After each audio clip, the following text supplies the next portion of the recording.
And that's the thing, Sammy, is I'm not even paying attention. So I've been auto picking for the last couple of picks in the Scott Fishbowl. After I got Kyle Monangai, I'm like, yeah, whatever. It's one of those things, the slow drafts or whatever. But now we're getting into the crux of it. The time of year when you're going to be sitting there getting together with leagues and getting together with your buddies. And I do know that I do a lot of leagues, and any single one of them that I've done, I've not turned on yet, which is what I need to do. Maybe I'll do it during the show. The intro to this show is not long enough. If it was the traditional Sick Podcast one, I would maybe do it. But listen, in any event, we're going to talk about some of the top wide receivers. We're going to talk. We're just going to take your questions. That's what we want to do. I want to answer your questions. I want to know what you guys are all about, what you were stressing about. So, Sammy, let's go ahead and start the show. Welcome to our Fantasy Island. Welcome to the island, the Fantasy Island. And before we get starting, by the way, do we have? Yeah. Okay. Listen. Fantasy football is fun and all that stuff, but you know what's better than winning your league? Ruling it. That's why Crown Champs dropped the hottest thing in fantasy football that we have ever seen, a real handcrafted premium championship crown. I'm talking like Game of Thrones style of royalty. It's for the people that have picked Puka Nacua up off waivers. You remember that a couple of years ago, picking up Puka Nacua. Maybe you picked up Bucky Irving. Listen to me and took Bucky Irving or Lad McConkey. We'll let everybody know about it. Wear your crown, or you know what, throw on a robe. We got scepters, although Kyle Brandt's going to sue somebody if we do that. Listen, it doesn't cost a ton of money. If you got everybody in your league to chip in like $3 a month, this would cover the cost of a crown, and you would look super dope. You would fly to Las Vegas to do your draft. It would be in your carry-on, and somebody would be like, hey, what's in this carry-on? I got to see it. You pull out a crown, and you tell everybody that you're a fantasy football champion. So be sure to check out Crowned Champs. It is the hottest thing in fantasy football. And if you do Thank Rank 15, you get 15% off. 15% off. All you got to do is hit Thank Rank 15. Check it out. Our good friends over there. We're so stoked to have them be a part of this. And so stoked to have you here on a Monday night with everything that's going on in the world of sports. Baseball's back. Scotty Scheffler's a champion. I don't know how many of you play How many of you play fantasy golf? I got into that over the weekend, or I've been doing it for a while. And I had Scheffler, Matt Fitzpatrick, Xander, Tommy Fleetwood, and you're like, well, you won. No, because John Rahm. I don't know how I had Shane Lowry, not Narc. Anyways, let's talk about some fantasy football. I did have one question I wanted to get into because somebody asked me this. I don't know if this is, I saw this one. Somebody asked me who the first wide receiver off the board should be. I don't know if somebody sent that in or whatever. That's the first one I'm going to do. And this is one of the things Laquan and I talked about, where we really don't like when guys are like, neither one of them's good. Like, you can't sit there in your fantasy draft and just be like, hey, either one of these guys is good. You got to make a choice. When you're on the clock, you got to go out there and you got to choose. For me, I'm going to go. I'll just tell you this right now. I would go Jahmyr Chase first overall. Let me read off some stats for you. He had 403 fantasy points in 2024, the most among wide receivers. That was the second highest total in the NFL. Jahmyr Chase, and again, you're like, well, he can't do it again. Why not? Why can't he do it again? You think the Bengals improved their defense? They did not. I love Justin Jefferson. He was the wide receiver 2 last year, close to 19 fantasy points per game. I do like J.J. McCarthy this year. Now, I know there's a lot of things going around where people are like, hey, the Bears almost took J.J. McCarthy over Caleb Williams. I don't think that was ever going to happen. When everybody's like, I think they're sensationalizing it, where they're like, hey, you don't know how. It was never close. It was always Caleb. What I will tell you, and I've told you this before on this show, that J.J. McCarthy was the number 2 guy on the Bears board. I think anybody who has followed along with this show knows that's absolutely the case. J.J. McCarthy was number 2. He was the number 2 quarterback on the board. So And again, everybody who's looking at it now, but oh, you didn't want to take. Listen, we didn't want to take Jaden Daniels. We didn't want to take Drake May. Listen, give this 5 years to play out. A lot of you love to live in this microwave society where you just sit there and, oh, well, Jaden, you're trying to put Jaden Daniels in the Hall of Fame. Listen, let it play out a little bit. Just let it play out. Even for us, for the Bears fans who just assume that Caleb Williams is going to be great, still got to let it play out. I thought he was pretty good last year. My number 3 guy on the board, you know who my number 3 guy? I would go CeeDee Lamb. He was the wide receiver 8 last year. 4 games with over 20 fantasy points in 2024. That was the fewest since 2021 for him. I feel real confident, even with George Pickens there. In fact, with George Pickens there, he should be even better. George Pickens is going to be able to take the top off the defense, which will open up everything underneath for CeeDee Lamb. So it would not shock me if CeeDee Lamb goes out there and makes a bid to be the number 1 fantasy wide receiver this season. All right, but how about the questions? Okay, that was some. So whomever you were, who I'm not giving you credit for, was it Mama Dina? Was it Smiling Demi? I don't know. But in any event, let's go through some of these questions there, Sam. What do we got? Cam Ward and Matthew Golden, keeper dynasty leagues. Where are you drafting them? Matthew Golden, I do honestly really like. When I did my mock draft with a twist, he was my first wide receiver off the board. I do believe that at some point this is size question. At some point, he is going to end up being the number 1. I really like it. I think he's a great player. I think that, the situation that he's in right now with Green Bay is, and let me just go ahead and just dial up some stuff. Draft my dynasty rankings. Goodness gracious. But I do like him. I think that when you're looking at him, between him and Ted McMillan and all those guys, Luther Burden III, everybody who has drafted, the kid down in Tampa Bay as well, Matthew Golden, to me, will end up being the top receiver in this draft. I really do believe that. I think it might take him a little bit of time.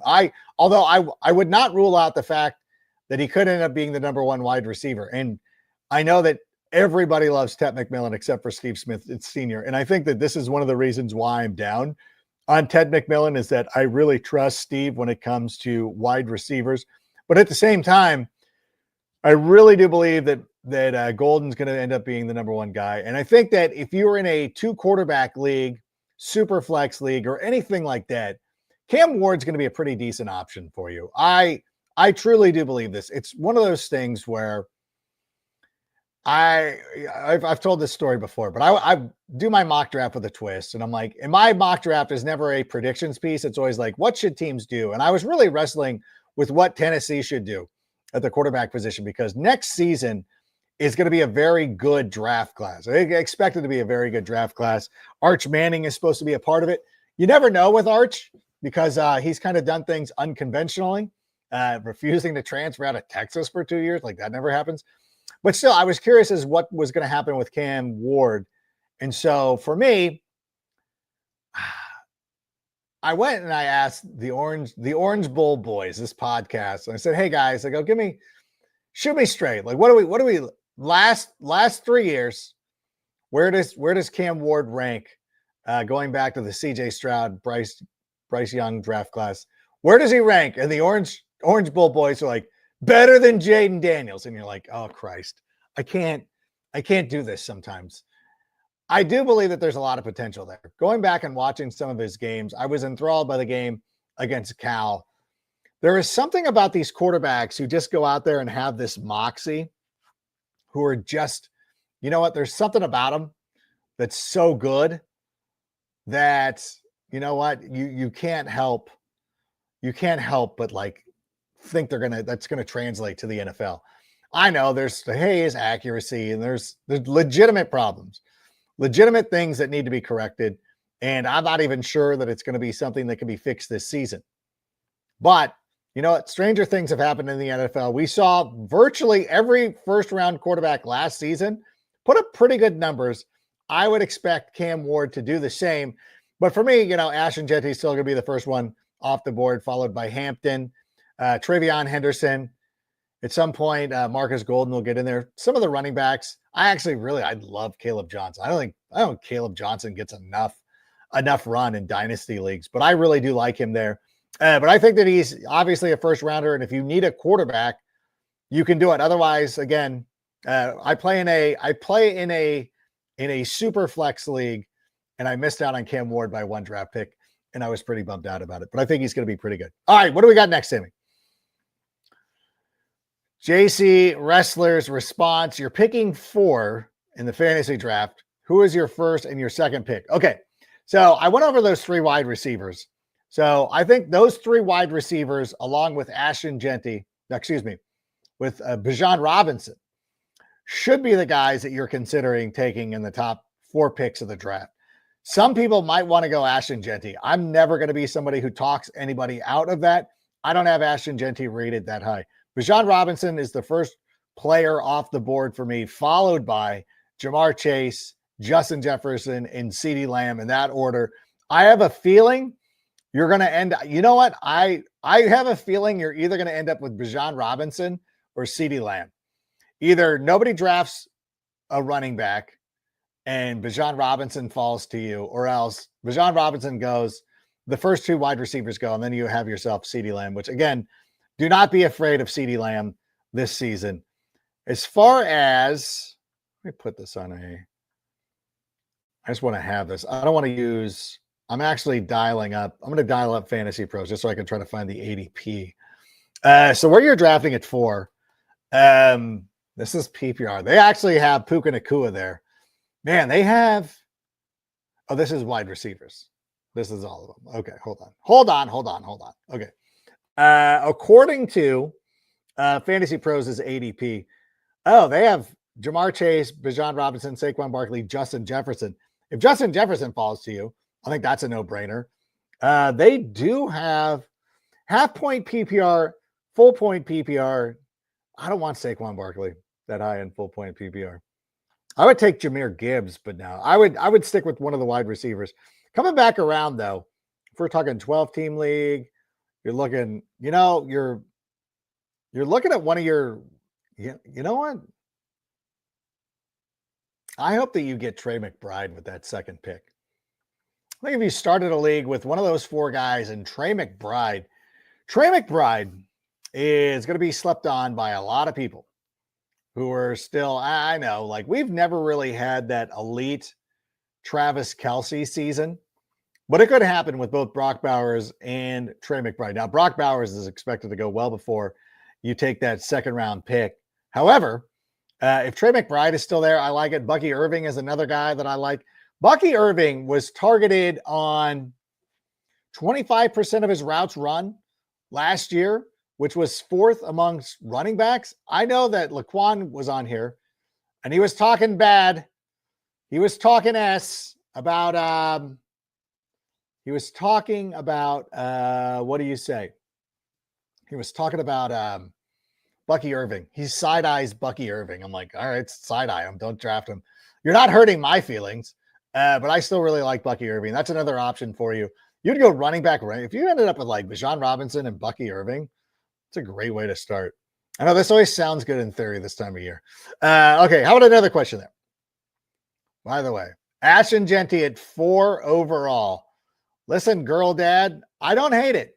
Again, would I do it? No. But I would consider him at the number 5 spot. I honestly, listen, I'm not talking to you out of anything. And again, I was sitting here ranting and raving about it'd be fun to have him. 4 overall is not enough for me to start a fight.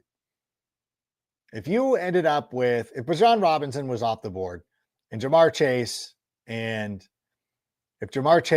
Justin Jefferson were off the board, and you're sitting there looking at Ashton Jeanty, and you want to draft Ashton Jeanty, take Ashton Jeanty. That's not necessarily the move I'm going to make, but I respect it. I respect the hell out of it. Like Robert Loggia, when you're sitting there on Independence Day, and President Whitmore's getting on the plane, and Robert Loggia's like, "I'd like to know what you're doing, Mr. President." It's like, "I'm a pilot. I belong in the air." If you feel like Ashton Jeanty belongs or wants to be drafted at pick number 4, I'm here for it. I have no problem with that whatsoever. You do you. You do your thing. I honestly, if I'm sitting there at 6, so if I'm sitting there at 6, I really do think about it myself. Because I'm looking at, if Bijan Robinson's gone and the 3 receivers I talked about and Puka Nacua gone, you're like, you know what?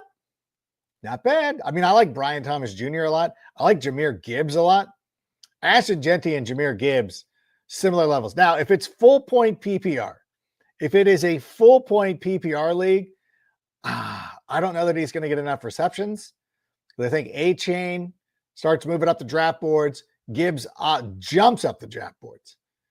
That's a huge difference right there. But still, it's not crazy. And if you want to do it, do it. I'm not talking you out of it. It's like watching a guy do a cliff dive. You're like, I'm not doing that. But I respect anybody that wants to do it. I do believe, though, you're not losing much. It's not unheard of. Like, if you're sitting here being like, I'm going to draft Cam Ward 4th overall, I will step in and I will say to stop. But I can't. And I see one of the Detroit guys come on here again. Listen, the Detroit banter, I actually love. I love the Detroit fans because I want them to enjoy their last few moments of relevancy. No, I'm just kidding. You know what? Is there a Jahmyr Gibbs question in there? Because I want to address the Lions fans in here. I do know somebody personally sent me a Lions question. So I do want to talk about Jahmyr Gibbs for a second. I know that a lot of people might be concerned because not only is Ben Johnson gone, but Tanner Engstrom is also gone. Another guy, a guy who could end up being a hot name at the coordinator position. One of those guys who ends up being a head coach next year if things go really well with the Jets. However, Jahmyr Gibbs is still going to be really good. Of all the guys in the Lions offense, I would trust the absolute most. It's going to be Jahmyr Gibbs because he's going to catch the ball out of the backfield. Full point PPR, monster. Half point PPR, still really good. I don't believe that there is going to be that big of a drop off. Think about all the times that CMC was playing down there in Carolina. Like, listen, he wasn't playing necessarily with the greatest quarterbacks, the ghost of Cam Newton or somebody else who was rumbling through town. You couldn't name the coordinator. It didn't matter. He was that special of a talent. Jahmyr Gibbs is of the same ilk. So do not be afraid with all the defections and all that stuff. Jared Goff probably regresses, but Jahmyr Gibbs absolutely does not. So yes, stop arguing in the comments. I see you guys. Stop with the Lions stuff. And the Viking fans are here too. I just complimented JJ McCarthy earlier. Don't make me do it again. All right, Sammy, how about another question? Who should I keep between Amon-Ra St. Brown and Brian Thomas Jr.? Oh my Lord. This is a thing too that I say, like, doesn't matter. You got to pick one. We're going to work through this. We're going to work through this together. Oh, I love Amon-Ra St. Brown so much. Let me pull up my notes. Go into the notes, everybody. Amon-Ra St. Brown. God, Brian, you know what? No, I'm going to go. You know what? I don't care. Brian Thomas Jr. for me. I don't even need to go through this. Okay. I will concede that this comes off as bias and all the people are going to get on my case. You just don't like the Lions. It is nothing. I just was talking about Jahmyr Gibbs. Let me give you some of the facts with Brian Thomas Jr. last year. He was the wide receiver 4. Although he was averaging just under 17 fantasy points per game, which was the 11th most amongst wide receivers. So it's great to be like he was the wide receiver 4, but we still have to have the context of like he was still a wide receiver 1. He had 6 top 12 finishes in 2024. He was one of 6 rookie wide receivers in the last 30 seasons with at least 280 fantasy points. The others were Puka Nacua, Jamar Chase, Randy Moss. Don't worry about the other 2 guys. No, I'm kidding. It's Anquan Bolden and Odell Beckham Jr. He had 10 receiving touchdowns last year. One of 6 rookies in the NFL with at least 1,200 receiving yards and 10 receiving touchdowns. 2.14 fantasy points per target in 2024, sixth most amongst wide receivers. Do we expect him to regress from that? Do we think he's getting worse? Now, a lot of people will be like, hey, you don't trust Jared Goff, but you're putting all your faith behind Trevor Lawrence. And that's a fair assessment. I cannot argue with that at all.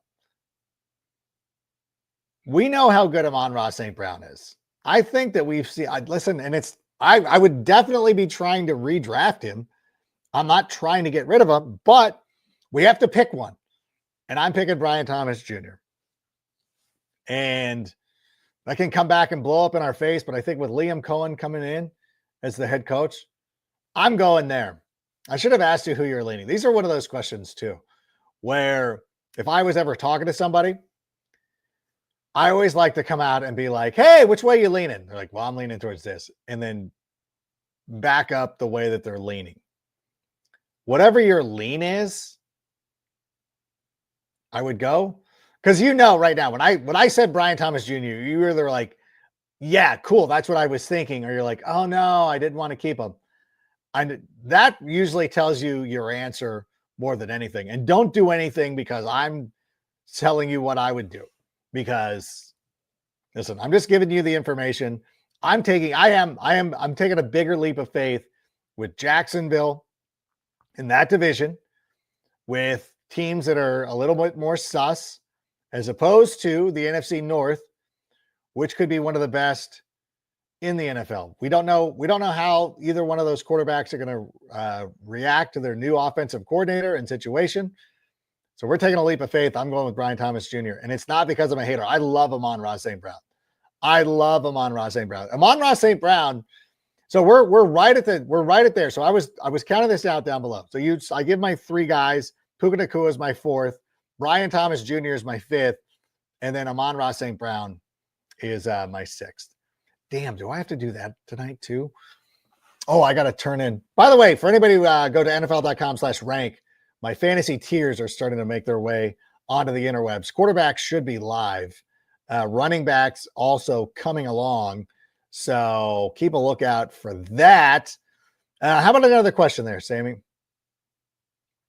Where do you take a QB? I usually wait till around 8th to 10th round to take my quarterback. Absolutely. Yeah, that's absolutely the right way to go. You want to wait till at least the 8th round. The funny thing about this, and again, pointing out my tiers column on NFL.com. Now, when I did that, and I know I come off as a hater, but like 4th or 5th tier is where people like Geno Smith and Jordan Love go. Two guys that are good fantasy quarterbacks. It is so stacked how great the quarterbacks are right now. It is so deep. And if you're playing in a league, and this is what I do, I play in a league with my friends, my league of record with my friends from Corona, California. It's hilarious that we do this. It's 6 points for a passing touchdown. So you do want a quarterback who's good, but it's 10 teams. And if I ended up with JJ McCarthy, and I probably will, because he'll at least at worst be my number 2 quarterback, but I anticipate going out there and drafting another quarterback. There are so many good quarterbacks. And again, I'm lazy. I don't want to go look. I don't want to go pull up my sheet. Oh, I can go. You know what? I'll do it. I'll go to NFL.com/rank. By the way, everybody go to NFL.com/rank. Oh, there we go. Fantasy football, QB rankings 2025, tiers and analysis. So tier 1 is pretty much Josh Allen, Lamar Jackson, Jalen Hurts, Joe Burrow. Those should be the first 4 quarterbacks off the board, and Jaden Daniels will be number 5. So the first 5 quarterbacks going off the board. Your next choices at quarterbacks after the first 5 go off the board: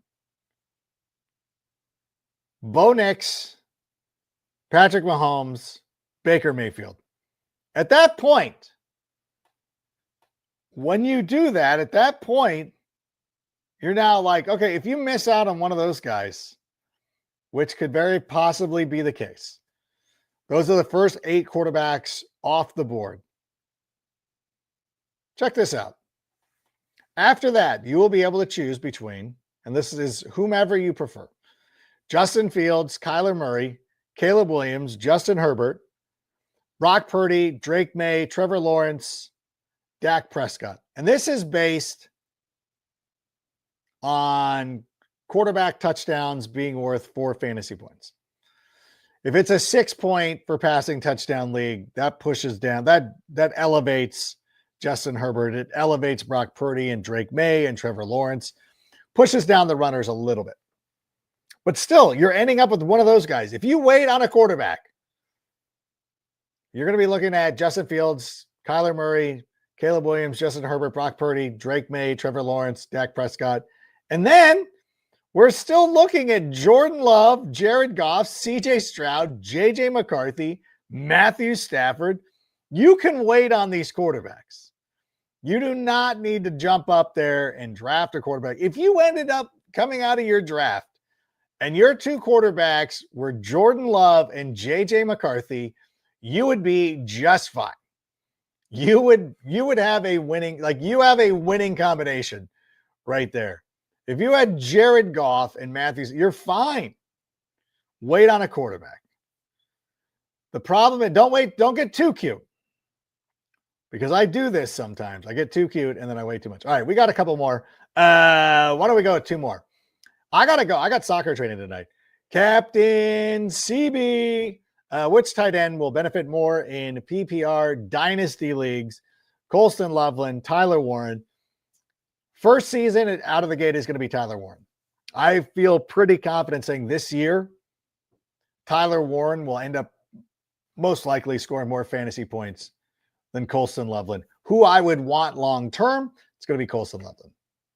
Colston Loveland will end up projecting a little bit better, and I like his situation a lot more. Who knows who's going to be coaching the Colts next season? Who knows who's going to be quarterback in week 4? The good news is I don't think the quarterback really matters for Tyler Warren this season. I have been drafting Tyler Warren. I did draft him. I think I got him in the Scott Fish Bowl. I did miss out on Colston Loveland went ahead of him.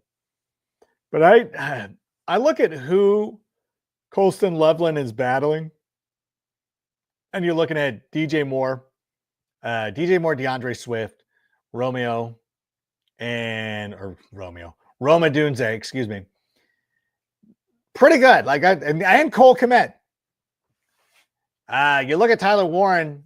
I mean, as much as I like Josh Downs and Michael Pittman and those guys, I don't think any one of those guys is a real serious threat. So I think for this season, it's Tyler Warren. But for your long-term success, I would go with Colston Loveland. And you're also a Bears fan. Like, what are we going to do? All right, one more, and then I got to cruise. League setup decision: 3 wide receivers or 2 flex spots, and why? You know, I like a second flex spot. I like it because it kills anybody who is I want to give the option. And also, I also like being able to use a tight end.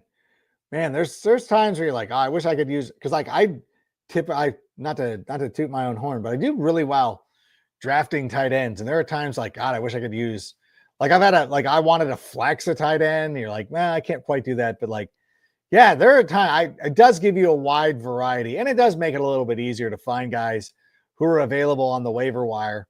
I do like the second flex option. We're doing this thing in the Scott. So I'd go second. I'd do that. There is this thing in the Scott Fish Bowl where it's all flex. You have to start 1 quarterback. You can start up to 2. I don't know what it is. I don't even know if you have to start a quarterback. I should have asked.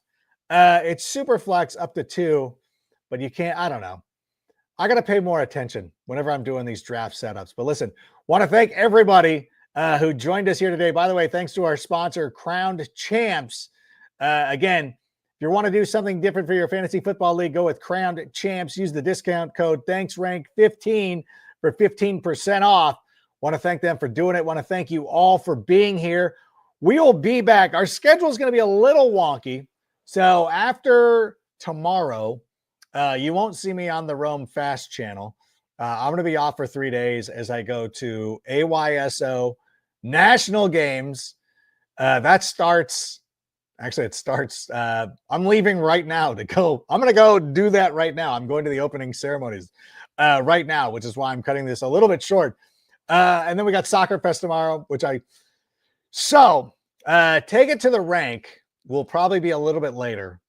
And Sammy's like, what? I'm like, yeah, it's going to be a little bit later. But still, it'll be fun. We'll still do it. We had a great show. I don't know if Greg will be able to do it because of the time change, but in any event, we'll do it. We'll see you later on this week.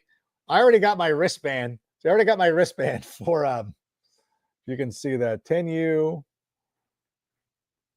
coach. So I got to go do that. Hey, thanks everybody for being here. Thanks for the questions. Lions and Vikings fans, continue your fight off stage. And we'll talk to you later. Sammy, play us out. And that's a wrap. Hope you don't miss us too much until next time. Follow the Sick Podcast with Adam Rank on YouTube, Instagram, Facebook, Google Play, and Apple Podcasts.